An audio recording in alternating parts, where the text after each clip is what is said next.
Good afternoon, student. In the last class we have learned about the cell division. ठीक है, तो उसके पहले कुछ क्वेश्चंस भी लिए थे, तो वो क्वेश्चंस आपको पीडीएफ फाइल में मिल जाएंगे. तो सेल डिवीजन की एक बार हम लोग डेफिनेशन रिवाइज करेंगे. So what is meant by the cell division? So cell division is one of the important property of cell and living organism. Cell and a living organism, due to which the new organism can be formed from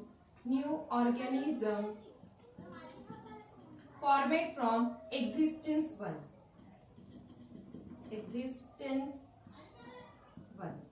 यहाँ पे क्या बोला गया है कि cell division ये cell और living organism की एक स्पेशल प्रॉपर्टी है जिसके वजह से न्यू ऑर्गेनिज्म फॉर्म होते हैं from the existence one.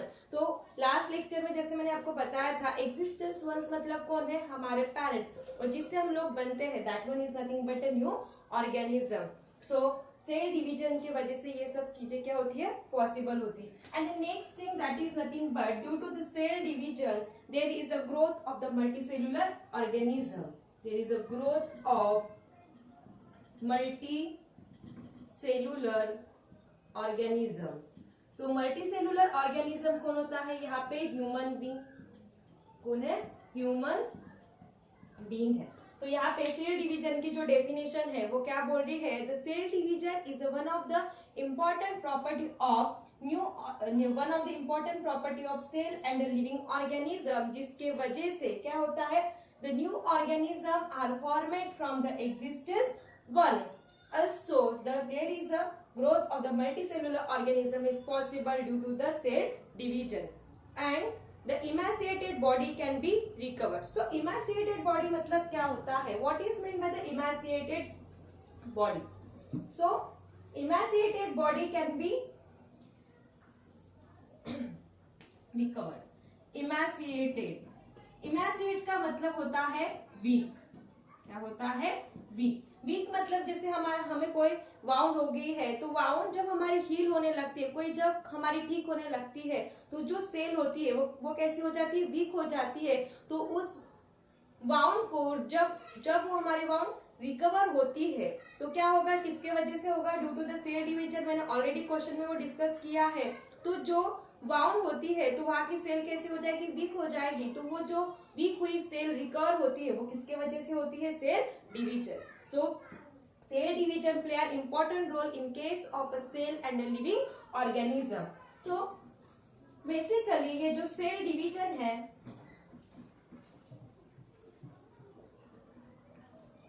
there are two types of a cell division. Types of cell division. Types of cell division. तो इसके कितने टाइप है? 2 type. First one is mitosis and second one is a meiosis. ठीक है, तो mitosis and a meiosis. तो ये जो माइटोसिस है which is occur in case of a stem cell and somatic cell. ठीक है, and this meiosis which is occur in case of a germ cell. तो यहाँ पे क्वेश्चन ये होता है कि जो माइटोसिस है, ये जो माइटोसिस सेल डिवीजन है वो कहाँ पे ऑकर होता है? In case of a stem cell. इसका मतलब stem cell and somatic cell which are divided by the mitosis cell division. तो ये स्टेम सेल क्या है? ये स्टेम सेल हमको 8th चैप्टर में पढ़ना है, that is nothing but the cell biology. वहां पे आप ये डीप में पढ़ोगे. यहाँ पे सिर्फ इतना ही ध्यान में रखना है. The stem cell are a special type of a cell which have ability to develop into the new cell. मतलब ये कोई एक स्पेशल टाइप की सेल है जिसमें एबिलिटी होती है कि किसी भी टिश्यूज की सेल को वो बना सकती है. That is nothing but the stem cell. Now somatic cell. ये सोमैटिक सेल क्या होती है? तो ये सोमैटिक सेल मतलब other than the germ cell, हमारे बॉडी के अंदर other than the germ cell, all the cell मतलब any type of a cell are nothing but the somatic cell. तो यहाँ पे जैसे मैंने मियोसिस यहाँ पे लिखा which is the second type of a cell division. तो यहाँ पे ये जो germ cell है which are divided by the meiosis cell division process. तो ये germ cell क्या होती है? The germ cell are nothing but the reproductive cell. Reproductive cell मतलब क्या होगी? Reproductive cell are nothing but the sperm and ovum. Sperm and the ovum. Reproductive cell are nothing but the sperm and the ovum. तो हमारे body के अंदर ये जो sperm है, जैसे मेल के अंदर स्पर्म और फीमेल के अंदर जो ओवम होता है, this both cell are nothing but the reproductive cell. अगर इन दोनों सेल को छोड़ा जाए तो हमारे बॉडी के अंदर जितने भी सेल्स होती है, that all the cell are nothing but the somatic cell. ठीक है, तो ये जो स्टेम सेल है एंड सोमैटिक सेल है, this both the cell are divided by the process of the mitosis which is the one of the type of a cell division. और second वाला कौन सा है हमारा? मियोसिस. तो मियोसिस में जो जर्म सेल होती है which are divided by the meiosis. और ये जर्म सेल मतलब क्या होती है? Reproductive cell. रिप्रोडक्टिव सेल हमारे बॉडी में कौन सी होती है? मेल में होता है स्पर्म, मेल में होता है स्पर्म एंड फीमेल में होता है ओवम. ठीक है, so this two are the type of a cell division, जिसको हमको डीप में पढ़ना है. ठीक है, तो before studying the cell division we have to know about the structure of a cell, जो कि आपने ऑलरेडी 9th स्टैंडर्ड तक पढ़ा है. ठीक है, स्ट्रक्चर ऑफ सेल में जैसे आपको पता ही होगा, there are the different organelles are present inside the cell. Different organelles मतलब क्या होगा? ऑर्गेनेलीज ऑफ सेल जैसे होता है न्यूक्लियस, न्यूक्लियस होता है, साइटोप्लाज्म होता है, माइटोकॉन्ड्रिया,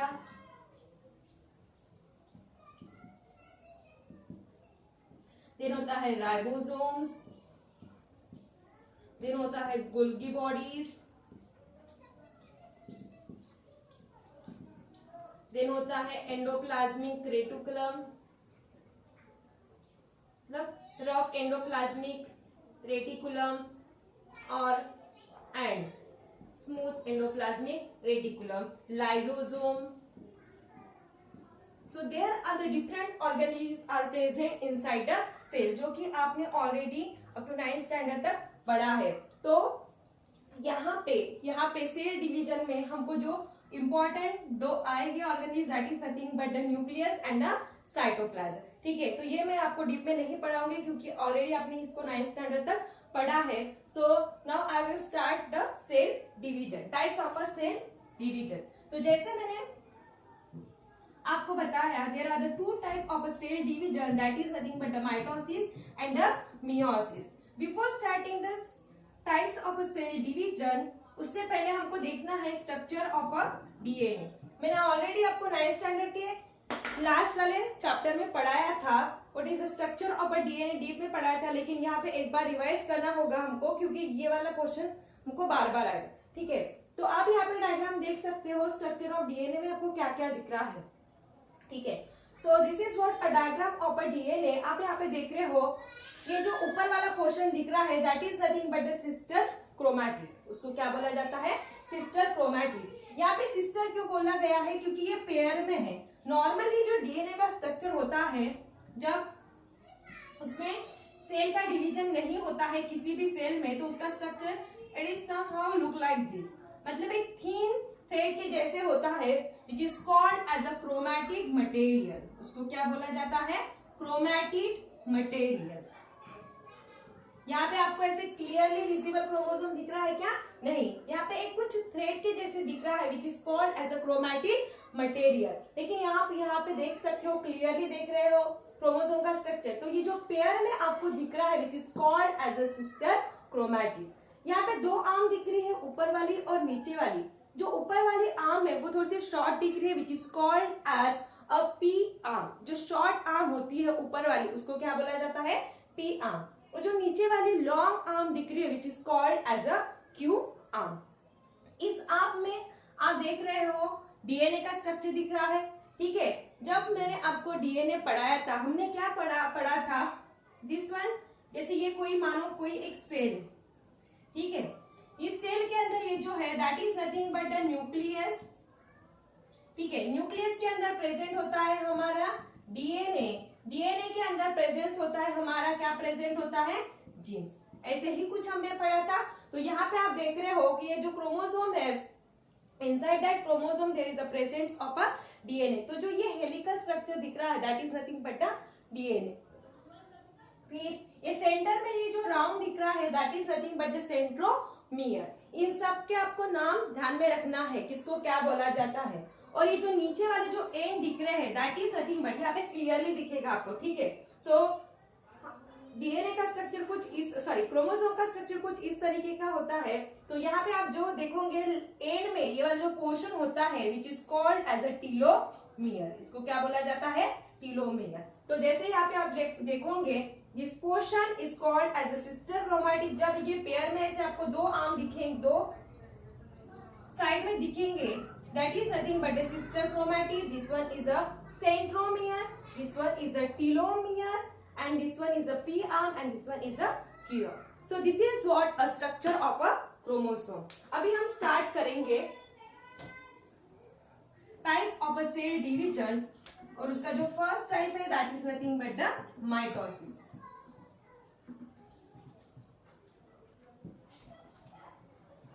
यहाँ पे और एक चीज बताने की रह गई है कि before the any type of a cell division, मतलब कोई भी सेल का डिवीजन होने से पहले, मतलब वो माइटोसिस टाइप चालू हो या मियोसिस टाइप चालू हो, उसके भी पहले before any type of a cell division the chromosome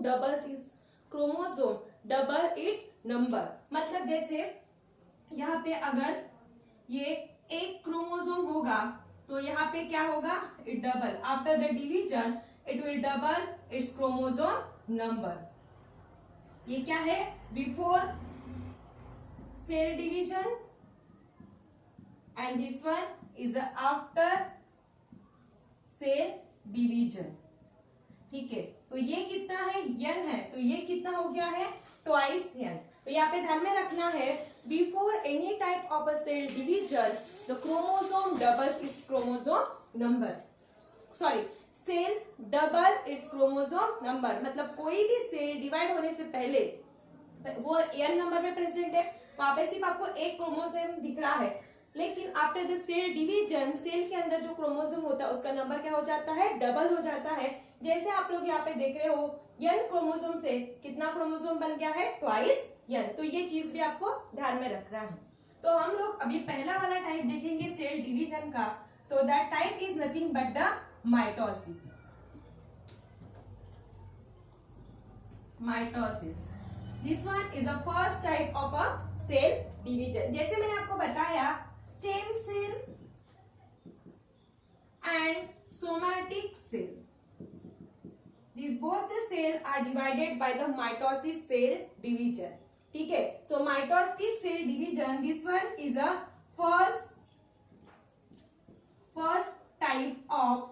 first type of cell division, जिसमें stem cell और somatic cell, stem cell this is a special type of a cell जिसमें एबिलिटी है कि वो हमारे बॉडी के अंदर जो भी टिश्यूज प्रेजेंट है उसकी वो सेल बना सकती है। और सोमैटिक सेल क्या होती है, other than the germ cell. Germ cell मतलब रिप्रोडक्टिव सेल, हमारे बॉडी के अंदर जो रिप्रोडक्टिव सेल है, जर्म सेल है, उनको छोड़ के हमारे बॉडी के अंदर जितनी भी सेल होती है that all the cell are nothing but the somatic cell. और ये दोनों भी सेल किस टाइप से डिवाइड होती है, by the process of a mitosis.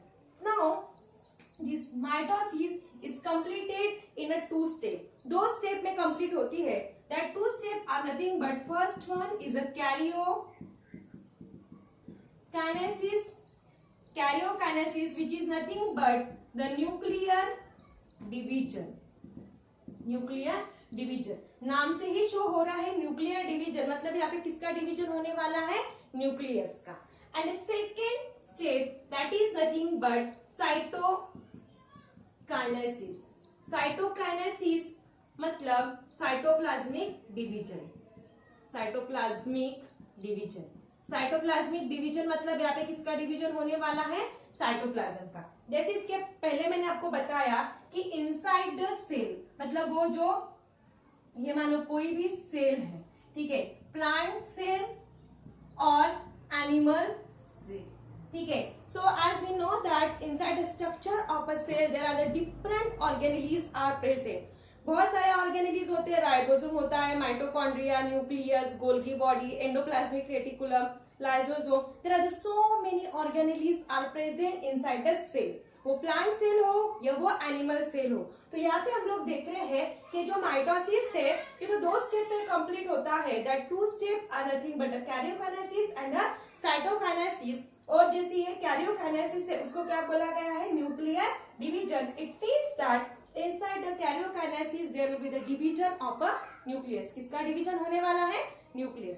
Then second step कौन सा बोल रहा है? Cytokinesis which is nothing but the cytoplasmic division. मतलब सेल का जो ऑर्गेनेलिज है साइटोप्लाज्म उसका क्या होने वाला है? डिवीजन होने वाला. तो पहले वाला जो स्टेप है that is nothing but the karyokinesis. इसको भी हमको डिटेल में पढ़ना पड़ेगा. ठीक है. तो ये जो कैरियोकाइनेसिस है which is completed in a 4 stage, which is completed in a 4 step और अ 4 स्टेज. तो जैसे माइटोकाइनेसिस, यहाँ पे बिल्कुल भी कंफ्यूज नहीं होने वाला, कंफ्यूज नहीं होना है. सेल डिवीजन के 2 टाइप है, एक माइटोसिस और दूसरा मियोसिस. सो ये जो माइटोसिस है, माइटोसिस सेल से कौन सी, माइटोसिस टाइप से कौन सी सेल डिवाइड होती है? So stem cell and somatic cell. और ये माइटोसिस कितने स्टेप में कंप्लीट होता है? 2 स्टेप में. First one karyokinesis that is nothing but the nuclear division, और सेकंड वाला cytokinesis that is nothing but the cytoplasmic division. और ये जो कैरियोकाइनेसिस है which is also completed in a 4 stage. ये कितने स्टेप में कंप्लीट होता है? 4 stage. That 4 stage are nothing but, that is nothing but first one prophase, second one metaphase, third one anaphase and fourth one is a telophase. ठीक है. सो ये karyokinesis के 4 phase है. देन हम बाद में देखेंगे, जब हम साइटोकाइनेसिस देखेंगे तो इसके कितने स्टेजेस होते हैं वो हम बाद में देखेंगे. फिलहाल वो कैरियोकाइनेसिस कितने स्टेज में कंप्लीट होता है? 4 stage. That is nothing but the prophase, metaphase, anaphase and the telophase. Now I will start with the prophase. अभी हम स्टार्ट करेंगे किससे? प्रोफेज से. तो देखो यहाँ पे क्या होता है. Before seeing a prophase, prophase के पहले हमारी सेल, मतलब यहाँ पे सेल डिवाइड होने से पहले हमारी सेल कैसे दिखती है? मतलब किसी भी टाइप, मतलब माइटोसिस हो या मियोसिस, सेल डिवीजन स्टार्ट होने से पहले जो इनिशियल स्टेज में हमारी सेल होती है वो किस तरीके से दिखती है वो हम लोग देखेंगे. तो प्रोफेज के पहले जो एक फेज होता है that phase is nothing but the interphase. कौन सा होता है? इंटरफेज. तो यहाँ पे हम लोग देख रहे हैं माइटोसिस. माइटोसिस का कौन सा टाइप दिख रहे हैं? First type that is nothing but the karyokinesis. और कैरियोकाइनेसिस का पहला स्टेज है, हमारा पहला स्टेज है first, that is nothing but the prophase. और प्रोफेज के पहले जो चीज आती है हमारी that is nothing but the interphase. मतलब प्रोफेज के पहले वाला जो स्टेज होता है that is nothing but the interphase. Interphase मतलब सेल डिवाइड होने से पहले किस तरीके से दिखती है. तो ये हम लोग कंपैरेटिवली पढ़ेंगे. ठीक है. तो यहाँ पे इंटरफेज वाली जो सेल हमको दिखेगी वो कुछ इस तरीके की होगी.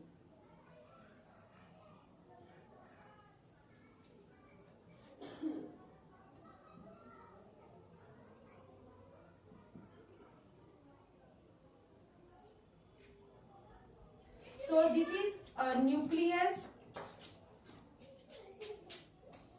This is a nucleolus. This is a nuclear membrane. This is a chromatid और chromatin material. मैंने आपको बताया था कि जो क्रोमोसोम का स्ट्रक्चर था, ठीक है, आफ्टर द सेल डिवीजन वो उस तरीके का दिखता है, लेकिन सेल डिवाइड होने से पहले वो कुछ ऐसे थिन थ्रेड के जैसे दिखता है, which is called as a chromatin material. ठीक है. देन ये जो टी आपको दिख रहा है, टी के जैसे स्ट्रक्चर दिख रहा है, that is nothing but the centriole. क्या है ये? सेंट्रीओल. तो बिफोर द सेल डिवीजन, मतलब सेल डिवीजन होने से पहले जो हमारी सेल होती है कुछ इस तरीके की दिखती है. जैसे यहाँ पे आप लोग देख रहे हो, क्या क्या चीजें दिख रहा है? ये एक सेल है. ठीक है. ये पूरी क्या है हमारी? ये सेल है. सेल के अंदर में होता है न्यूक्लियस, ठीक है। तो ये जो राउंड वाला दिख रहा है that is nothing but the nuclear membrane. ये क्या है? Nuclear membrane. Inside the nuclear membrane there is a present of a nucleolus. ये ऑलरेडी चीजें आपने पढ़ी है, स्ट्रक्चर ऑफ सेल में ये सब चीजें आपने पढ़ी है कि सेल के अंदर न्यूक्लियस होता है, न्यूक्लियस के अंदर में क्रोमोसोम होता है, क्रोमोसोम के अंदर डीएनए होता है, डीएनए के अंदर जीन्स होता है। ये चीजें आपने ऑलरेडी पढ़ी है। तो बिफोर सेल डिवीजन हमारे सेल के अंदर क्या क्या प्रेजेंट है? न्यूक्लियर मेम्ब्रेन है, न्यूक्लियोलस है, क्रोमैटिन मटेरियल है, क्रोमैटिन मटेरियल है, क्लियरली विजिबल ऐसे क्रोमोसोम दिख रहा है कि आपको? नहीं। यहाँ पे सिर्फ ऐसे थ्रेड के जैसे दिख रहा है, ऐसा कंप्लीट स्ट्रक्चर दिख रहा है क्या? नहीं दिख रहा है। यहाँ पे सिर्फ थ्रेड के जैसे दिख रहा है। और ये वाला फेज कौन सा होता है? हमारा इंटरफेज। मतलब प्रोफेज के पहले, प्रोफेज मतलब सेल डिवाइड होने से पहले जो हमारी सेल होती है कुछ इस तरीके की दिखती है। After cell division, after cell division मतलब सेल डिवीजन जब स्टार्ट होता है तो वहां पे हम लोग पहला टाइप पढ़ रहे हैं माइटोसिस। और माइटोसिस की पहली स्टेज क्या है? कैरियोकाइनेसिस, जिसकी पहला वाला स्टेज कौन सा है? प्रोफेज। सो नाउ प्रोफेज में सेल किस तरीके की दिखती है? ये तो है बिफोर सेल डिवीजन, ठीक है। आफ्टर सेल डिवीजन मतलब prophase, prophase which is a first phase of a karyokinesis. Prophase, pro मतलब होता है, प्रो का मतलब होता है फर्स्ट एंड फेज का मतलब होता है स्टेज और अ स्टेज, ठीक है। तो अगर आप इसको ब्रेक डाउन करोगे तो प्रो मतलब फर्स्ट और फेज मतलब स्टेज। तो यहाँ पे क्या हो रहा है? फर्स्ट स्टेज, ठीक है। तो यहाँ पे सेल किस तरीके की दिखती है वो अभी हम लोग देखेंगे।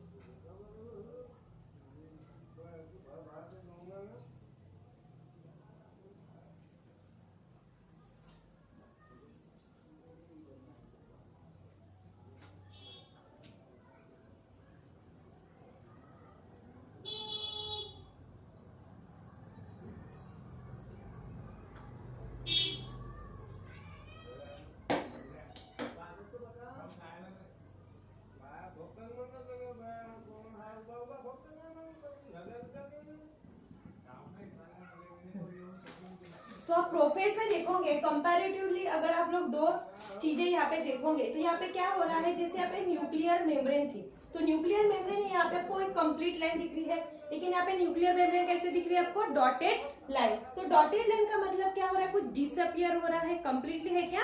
नहीं। तो यहाँ पे क्या क्या होता है पहले इसको देख लेते हैं कंपैरेटिवली चीजें क्या दिख रही है। यहाँ पे जो न्यूक्लियोलस है वो एक कंप्लीट दिख रहा है, लेकिन यहाँ पे एक डॉटेड दिख रहा है, ठीक है। देन थर्ड चीज यहाँ पे हमको दिख रही है अलग, वो कौन सा है? सेंट्रियोल। सेंट्रियोल आपको यहाँ पे क्या दिख रहा है? सिर्फ एक ही सेंट्रियोल दिख रहा है, लेकिन यहाँ पे आप अगर देखोगे तो कितने सेंट्रियोल्स है? 2 सेंट्रियोल्स है, ठीक है।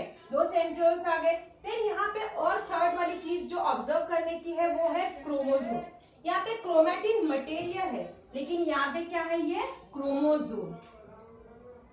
क्रोमोसोम जो कि क्लियरली विजिबल ऐसे स्ट्रक्चर दिख रहा है, पहले थ्रेड के जैसे था, now it looks like a clearly visible structure, ठीक है। So these are some changes which is occur after the cell division. मतलब प्रोफेज में क्या क्या हो रहा है? प्रोफेज में डायग्राम क्यों चेंज हो गई? ऐसा क्या हो गया कि डायग्राम हमारी बदल गई? इंटरफेज से प्रोफेज की डायग्राम देखोगे तो दोनों में बहुत चेंजेस दिख रहे हैं। तो यहाँ पे क्या होता है? In case of prophase, pro मतलब फर्स्ट और फेज मतलब stage. So prophase is a first stage of a karyokinesis. Prophase is a first stage of a karyokinesis. In prophase, there is a condensation. There is a condensation of basically thin thread-like chromosome is occur. यहाँ पे क्या बोला है कि prophase में ये जो thin thread-like chromosome था, thin thread-like क्रोमैटिन मटेरियल था, उसका क्या होने लगा है? कंडेंसेशन. यहाँ पे पहला इंपॉर्टेंट जो पॉइंट है कि प्रोफेज में वो आपको लिखना ही है, that is nothing but condensation of chromosome chromosome start, जिसकी वजह से क्या हुआ था, यहाँ पे जो देख रहे हो इंटरफेस में कैसे थीन है, एक थ्रेड के जैसे दिख रहे हैं, लेकिन यहाँ पे क्लियरली विजिबल क्रोमोसोम दिख रहे हैं। तो ये किसकी वजह से हो रहा है, ड्यू टू द कंडेंसेशन। तो पहला वाला पॉइंट हमारा क्या बन रहा है, in case of prophase there is a condensation of basically thin thread like chromosome is occur due to which they are clearly visible along with their sister chromatid। यहाँ पे सिस्टर क्रोमैटिड, जैसे मैं आपको स्ट्रक्चर में बताया था कि जब ये प्रेजेंट पे दोनों भी साथ में हो तो उसको क्या बोला जाता है, सिस्टर क्रोमैटिड। तो यहाँ पे दिख रहा है क्या सिस्टर क्रोमैटिड, नहीं, लेकिन आपको इस डायग्राम में दिख रहा है सिस्टर क्रोमैटिड। तो ये किसके वजह से हुआ है, due to the condensation of a thin thread like chromosome, due to which the chromosome becomes thick, short and thick and they appears along with the sister chromatid. So ये हमारा पहला वाला पॉइंट है। तो क्लियरली विजिबल क्रोमोसोम किसकी वजह से हुआ है, due to the condensation of a chromatid material. दोनों में कंपैरिजन करके पढ़ना है, ठीक है। पहली वाली डायग्राम ऐसी है, फिर उसके बाद ऐसा क्यों हुआ, ऐसा क्या हुआ था कि डायग्राम में बदल हो गए। पहले क्लियरली विजिबल क्रोमोसोम दिख रहा है क्या, नहीं, एक थ्रेड के जैसे दिख रहा है, लेकिन सेकंड वाली इसमें हमको क्लियरली विजिबल क्रोमोसोम दिख रहा है। तो वो किसके वजह से हुआ है, due to the condensation of a thin thread like chromatid material, due to which this chromosome become the short and thick and they are appear along with their sister